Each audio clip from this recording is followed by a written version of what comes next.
Arushi murder mystery, देश और दुनिया की सबसे बड़ी murder mystery. Aarushi murder mystery, कत्ल और कातिल का ऐसा रहस्य जो अभी तक सुलझ नहीं सका है। आरुषि और नौकर हेमराज की हत्या क्यों और कैसे हुई, इस पर आज तक पर्दा पड़ा है। साल 2008 में दिल्ली से सटे नोएडा शहर में हुए इस डबल मर्डर केस में 3 जांच टीमें लगी। 200 से ज्यादा पुलिसकर्मियों ने जांच की, लेकिन ऐसा कोई सबूत नहीं मिल पाया जिससे पता चल सके कि आखिर कत्ल का मकसद क्या था। इसलिए रियल क्राइम स्टोरीज अपनी क्राइम की कहानी सीरीज में आरुषि हेमराज हत्याकांड की पूरी कहानी सुनाने जा रहा हूं। इससे पहले अगर अपने हमरा चैनल अगर सब्सक्राइब नहीं किया तो कर ले और नोटिफिकेशन बेल जरूर ऑन कर ले ताकि आपको हमारी वीडियो की नोटिफिकेशन आपको सबसे पहले मिले। तो चलिए कहानी शुरू करते हैं। रोजाना की तरह आरुषि तलवार इस दिन भी सुबह करीब 6 बजे जगी थी। मानूपुर तलवार ने उसे स्कूल जाने के लिए तुरंत तैयार कराया। नौकर हेमराज ने मनपसंद नाश्ता तैयार किया। जल्दबाजी में उसने नाश्ता नहीं किया लेकिन टिफिन में उसे रख लिया। 16 मई को लास्ट क्लास थी, इसके बाद गर्मियों की छुट्टी होने वाली थी, इसलिए उस दिन वह अपना ज्यादातर समय अपने दोस्तों के साथ छुट्टियां मनाने के लिए प्लानिंग करने में जुटी थी। उसी दिन आरुषि अपने बर्थडे की पार्टी सेलिब्रेट करने के लिए दोस्तों के साथ तैयारी भी कर ली थी। दोपहर करीब 2 बजे स्कूल की छुट्टी होने के बाद वह सेक्टर -25 में ही रहने वाली नानी के घर आई। इसके बाद हेमराज के साथ अपने घर लौट आई थी। अब तक की जांच में यह सामने आया है कि रात करीब 10 बजे डॉक्टर दंपति और आरुषि ने एक साथ खाना खाया था। इसके बाद डॉक्टर दंपति आरुषि के कमरे में जाते हैं और करीब 45 मिनट तक बर्थडे सेलिब्रेट करने को लेकर बातचीत हुई। बातचीत कर तय हुआ कि बर्थडे की पार्टी कहाँ होगी और किन लोगों को बुलाना है। बर्थडे पार्टी का आरुषि बेसब्री से इंतजार करती थी। वैसे तो उसका बर्थडे 24 मई को होता था, लेकिन स्कूल में गर्मी की छुट्टियों को देखते हुए वह आखिरी क्लास वाले दिन ही यह पार्टी दे देती थी। कभी 15 मई तो कभी 16 मई को आखिरी क्लास होती थी, इसलिए वह इन्हीं तारीखों पर अक्सर अपने दोस्तों को पार्टी देती थी। कत्ल वाली रात यानी 15 मई 2008 को भी वह अपने पेरेंट्स के साथ बर्थडे पार्टी की तैयारी कर रही थी, क्योंकि 16 मई से स्कूल की छुट्टियां हो रही थीं। किस रेस्तरां में पार्टी होगी, इसकी तैयारी चल रही थी। उस पार्टी को पहले की तुलना में ज्यादा यादगार बनाने के लिए पापा ने उसे एक नया कैमरा भी गिफ्ट किया था, ताकि उससे वह अपने बर्थडे की खुशी के हर पल को कैमरे में कैद कर सके। लेकिन उसकी किस्मत में शायद वह पल नहीं लिखा था। इससे पहले ही वह हमेशा के लिए मौत के आगोश में खो गई। 16 मई 2008 की सुबह उसकी डेड बॉडी कमरे में मिली थी। जब आरुषि की डेड बॉडी उसके कमरे में मिली थी तब शुरुआत में हेमराज को उसका कातिल माना जा रहा था। उसके खिलाफ तत्काल पुलिस ने FIR भी दर्ज कर ली। इसके बाद पुलिस की एक टीम तो नेपाल के अर्घाखांची स्थित उसके घर तक भेज दी गई। हालांकि 17 मई की सुबह जब एक रिटायर्ड पुलिस अधिकारी व मीडिया के लोग वहां पहुंचे तब डॉक्टर राजेश तलवार के फ्लैट की छत पर पड़ताल की गई। उस दौरान हेमराज की डेड बॉडी मिली तब केस में नया मोड़ आ गया। इसी के बाद डॉक्टर दंपति शक के घेरे में आ गए। 16 मई 2008 को जब आरुषि की डेड बॉडी मिली थी तब नोएडा पुलिस ने जांच शुरू की थी। हालांकि जब तक हेमराज का शव नहीं मिला था तब तक मर्डर का शक उसी पर था, लेकिन शव मिलने के बाद जांच की दिशा बदली। मीडिया में डॉक्टर दंपति पर सवाल उठाए जाने लगे। पुलिस को भी शक हुआ, लिहाजा पुलिस ने करीब 1 सप्ताह बाद डॉक्टर राजेश तलवार को आरोपी होने का दावा करते हुए गिरफ्तार कर लिया। हालांकि इस दौरान एक चौंकाने वाली बात यह भी सामने आई थी कि पुलिस की एक टीम ऐसी भी थी जिसने अपनी जांच के आधार पर डॉक्टर तलवार को आरोपी मानने से इनकार कर दिया था। इस तरह पुलिस में ही 2 ग्रुप बन गए थे। 1 जून 2008 को तत्कालीन BSP सरकार ने CBI जांच को मंजूरी दे दी। इसके बाद CBI ने तुरंत जांच शुरू कर दी। इस जांच में डॉक्टर तलवार की क्लिनिक में काम करने वाले कृष्णा, राजकुमार और विजय मंडल पर शक जताया गया। CBI ने दावा किया था इन तीनों ने मिलकर डबल मर्डर को अंजाम दिया था। 11 जुलाई 2008 को CBI के तत्कालीन जॉइंट डायरेक्टर अरुण कुमार ने बताया था कि तलवार दंपति से हुई पूछताछ और उन पर किए तमाम साइंटिफिक टेस्ट से कुछ हाथ नहीं लगा। CBI ने दावा किया था कि 15 मई की रात में हेमराज के कहने पर कृष्णा, राजकुमार और विजय मंडल डॉक्टर तलवार के घर पहुंचे थे। वहां नौकर के कमरे में चारों ने शराब पी। इसके बाद वे आरुषि के कमरे में जाकर जबरदस्ती करने लगे और फिर उसके सिर पर वार कर बेहोश कर दिया। हेमराज ने इसका विरोध किया तब तीनों बातचीत करने के बहाने उसे छत पर ले गए और फिर उसकी खुखरी से हत्या कर दी। इसके बाद तीनों वापस आरुषि के कमरे में पहुंचे और उसका भी गला खुखरी से काट दिया। ब्लाइंड केस बता दी थी क्लोजर रिपोर्ट। इस केस में नया मोड़ तब आया तब जब CBI की एक नई टीम ने जांच की कमान संभाली। इस टीम ने तीनों नौकरों के खिलाफ जुटाए गए सबूत को कमजोर करार दिया। इस आधार पर तीनों को कोर्ट से जमानत भी मिल गई। इसके बाद सीबीआई की इस टीम ने केस को ब्लाइंड बताकर क्लोजर रिपोर्ट लगा दी। हालांकि बाद में कोर्ट के आदेश पर फिर से केस को ओपन किया गया, तब पारिस्थितिजन्य साक्ष्यों के आधार पर डॉक्टर तलवार दंपति को आरोपी करार दिया गया। इसके बाद दोनों को फिर से गिरफ्तार कर जेल भेज दिया गया। सवाल: राजेश तलवार और आरुषि के बीच अच्छे संबंध नहीं थे, दोनों के बीच कहासुनी होती रहती थी, तभी तो एक बेटी अपने पिता को ईमेल से जवाब देती थी। आरुषि का नौकर के साथ करीबी संबंध भी थे। अब ऐसे में कोई भी पिता अपनी बेटी को नौकर के साथ रात में एक बिस्तर पर देखेगा तो उसका आपा होना लाजमी है, और फिर गुस्से में मर्डर कर दिया। अब जब इस बारे में नूपुर तलवार को पता चला तो मजबूरी में उसने पति का ही साथ दिया। Aarushi murder mystery investigation. इस सवाल के जवाब की शुरुआत सीबीआई की क्लोजर रिपोर्ट से करते हैं। दरअसल इस रिपोर्ट में लिखी बात को कोई भी ज्यादा तवज्जो देगा। जैसा कि आरुषि और उसके पिता के बीच संबंध को लेकर मीडिया के जरिए जो बात सामने आई, उसके लिए सबसे पहले 15 मई को दिन के घटनाक्रम को जानना भी जरूरी है। आखिर उस दिन दोपहर से लेकर फिर रात में 12 बजे तक क्या हुआ। क्लोजर रिपोर्ट के मुताबिक 15 मई की दोपहर में डीपीएस में क्लासेज खत्म होने के बाद आरुषि को मां नूपुर तलवार अपने साथ ले आई थी। दोपहर करीब 1:30 बजे दोनों अपने घर पहुंची। लंच से पहले ही डॉक्टर वंदना तलवार, डॉक्टर राजेश तलवार के भाई डॉक्टर दिनेश तलवार की पत्नी पहुंची थीं। इसके बाद सभी ने एक साथ लंच किया। डॉक्टर वंदना उस दिन 3:30 बजे तक आरुषि के घर पर ही रही थीं। इसके बाद वह दिल्ली के हौज खास स्थित घर चली गईं। शाम करीब 4 बजे के बाद आरुषि को घर पर ही छोड़कर नूपुर तलवार अस्पताल में चली जाती हैं। इसके बाद शाम करीब 7:30 बजे वह क्लिनिक से घर लौटती हैं। रात करीब 9:30 बजे डॉक्टर राजेश तलवार घर आते हैं। उस समय उनका ड्राइवर पड़ोस में कार पार्किंग करने के कुछ देर बाद गाड़ी की चाबी देने के लिए घर में आता है। ड्राइवर उमेश ने बयान दिया था कि जब वह फ्लैट में दाखिल हुआ तब आरुषि और नूपुर तलवार डाइनिंग टेबल पर थी, जबकि डॉक्टर राजेश तलवार बेडरूम से निकल रहे थे। इससे पहले उसी दिन हेमराज को घर पर एक कोरियर मिला था। उसमें डिजिटल कैमरा था। इसे डॉक्टर तलवार ने ऑनलाइन ऑर्डर कर मंगाया था।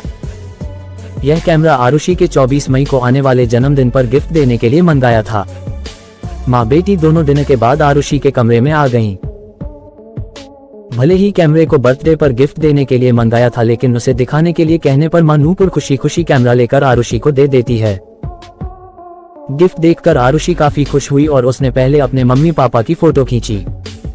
उस समय रात के करीब 10:10 बज रहे थे।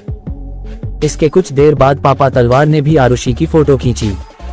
रात करीब 10:38 बजे आरुषि की फोटो ली गई थी। ये खास फोटो आप देख सकते हैं। आरुषि के जिंदा रहते हुए की ये आखिरी फोटो है। इसी ड्रेस में उसकी हत्या हो गई थी।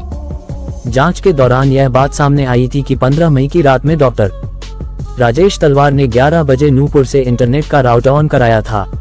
यह राउटर आरुषि के कमरे में था। इसके बाद 11:57 बजे और 12:03 बजे तक इंटरनेट का यूज करने की बात सामने आई है। इसके अलावा रिपोर्ट में यह भी लिखा है कि आरुषि के एक करीबी दोस्त अनमोल ने 12 बजे या इसके आसपास घर के नंबर पर कॉल किया था। उस पर रिंग भी हुई थी, लेकिन फोन रिसीव नहीं हुआ था। रिपोर्ट में बताया गया है कि स्पष्ट तौर पर और सीधे ऐसा कोई सबूत नहीं मिला है जिससे यह पता चले कि 15 मई की रात 12 बजे से लेकर सुबह 6 बजे तक घर में क्या हुआ। आरुषि मर्डर की कहानी अब बताते हैं कि इस केस को लेकर कोर्ट में सीबीआई के जांच अधिकारी ने क्या कहा था। जांच अधिकारी A.G.L. कौल ने गाजियाबाद की सीबीआई कोर्ट में तलवार दंपति को उम्र कैद की सजा दिए जाने से पहले बयान दिया था कि तलवार दंपति ने पूरे होशो हवास में अपनी बेटी समेत 2 जानें ली और फिर शातिराना तरीके से सबूत मिटाए। उन्होंने बताया था कि रात 12 बजे डॉक्टर राजेश तलवार को आरुषि के कमरे से आवाज सुनाई दी थी। इसके बाद वो कमरे में गए तो आरुषि और हेमराज को आपत्तिजनक हालत में पाया। इस पर गुस्से से पागल तलवार ने एक के बाद एक आरुषि और हेमराज पर गोल्फ स्टिक से कई वार किए। इस दौरान आरुषि की मौत हो गई और हेमराज बेहोश हो गया। इसके बाद तलवार ने हेमराज को छत पर ले जाकर उसका सर्जिकल ब्लेड से गला रेत दिया और नीचे आकर आरुषि का भी गला रेत दिया, जिससे उसकी मौत हो गई। सीबीआई ने कहा था कि आरुषि की मां नूपुर ने भी सबूत मिटाने का काम किया। उन्होंने आरुषि के प्राइवेट पार्ट की सफाई की और फिर आरुषि को कपड़े पहनाए। अब ध्यान दीजिए और सोचिए। Aarushi murder case photo. Aarushi के आखिरी फोटो को आप एक बार फिर से ध्यान से देखिए। आरुषि ने सिर्फ टी शर्ट पहनी हुई है, जबकि उसके निचले हिस्से का कपड़ा उतरा हुआ है, गला कटा हुआ है, आसपास काफी मात्रा में खून फैला हुआ है। शरीर पर एक सफेद बेडशीट है। इस पिक्चर को देखते हुए आपसे एक सवाल, जैसा कि सीबीआई के जांच अधिकारी ने कोर्ट में बयान दिया था कि डॉक्टर राजेश तलवार ने आरुषि को हेमराज के साथ आपत्तिजनक हालत में देख लिया था, इसलिए वह अपना आपा खो बैठे थे। इससे साफ है कि डॉक्टर तलवार ने बेटी की इज्जत बचाने और समाज में खुद को सभ्य बनाए रखने के लिए दोनों कत्ल किए। ऐसे में सवाल यह है कि जब डॉक्टर तलवार ने इज्जत के लिए कत्ल किया तो फिर अपनी बेटी को नग्न हालत में ही क्यों छोड़ दिया? क्या कोई ऐसा बाप है जो अपनी बेटी को जिंदा या फिर मौत के बाद भी उसे दुनिया के सामने न्यूड हालत में छोड़ दे? क्या कोई ऐसी माँ है जो बेटी की मौत के बाद भी उसके निचले हिस्से वाले कपड़े को पहनाने में संकोच करे? अब ऐसे में कुछ एक्सपर्ट कहते हैं कि भारतीय सोच वाले लोगों का यही जवाब होगा कि बेटी चाहे जैसी हो, उसे कभी नग्न हालत में दुनिया के सामने तो नहीं परोस देंगे। अब फिर से एक बार फोटो को देखिए। आरुषि के कमर के नीचे वाला हिस्सा बिना कपड़ों के दिख रहा है। अगर इस सफेद चादर को हटा देते तो उसका निचला हिस्सा भी बिना कपड़े के था। इसी हालत में आरुषि को पुलिस वालों ने देखा। 16 मई 2008 की सुबह इस बारे में जानकारी मिलने के बाद जो बाहरी लोग आए थे उन्होंने भी देखा होगा। ऐसे में क्या माँ बाप ने जानबूझकर ऐसा किया? नहीं, इस बारे में दोनों ने बातचीत के दौरान खुद कहा कि वह क्राइम सीन को डिस्टर्ब नहीं करना चाहते थे, इसलिए कोई बदलाव नहीं किया। अगर इज्जत के लिए ही कत्ल किया होता तब जरूर शरीर को ढक दिया होता।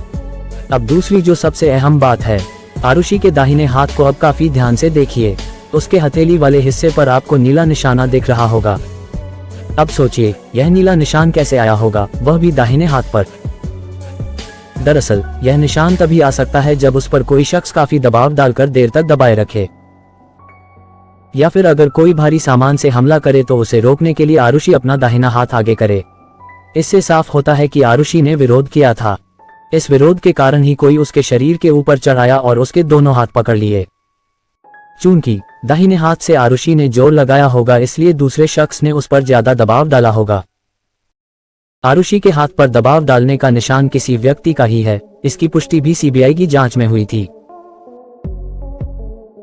सीबीआई की टीम ने आरुषि के कमरे से लिए गए सभी फोटो को अपने एक एक्सपर्ट कमेटी की मदद से पड़ताल कराई थी, जिसमें इस फोटो को देखकर कमेटी ने कहा था, A reddish brown stained area could be of right hand palm print of a human being is visible in the photograph. अब जरा फिर से कोर्ट में सीबीआई अधिकारी के दिए बयान पर गौर कीजिए। उसमें कहा गया था कि आरुषि और हेमराज दोनों आपत्तिजनक हालत में थे। इस बात से दोनों आपसी सहमति से सेक्स कर रहे थे। ऐसे में सवाल उठता है कि आरुषि को विरोध करने की क्या जरूरत थी, या फिर हेमराज ने उसके साथ जबरदस्ती की थी? तब तो डॉक्टर तलवार को सिर्फ नौकर को ही मारना चाहिए था।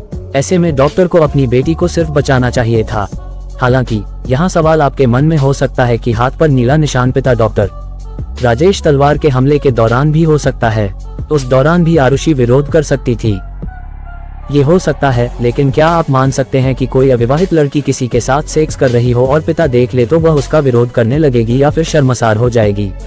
हालांकि यह बात वैचारिक भी हो सकती है, लेकिन तार्किक बात यह है कि अगर आरुषि विरोध कर सकती थी तो नेपाली नौकर हेमराज क्यों नहीं? क्या हेमराज सिर्फ डॉक्टर तलवार के सामने चुपचाप शर्म से गर्दन झुका लेता और डॉक्टर तलवार उस पर गोल्फ से लगातार हमला करता और फिर छत पर ले जाकर गला काट देता?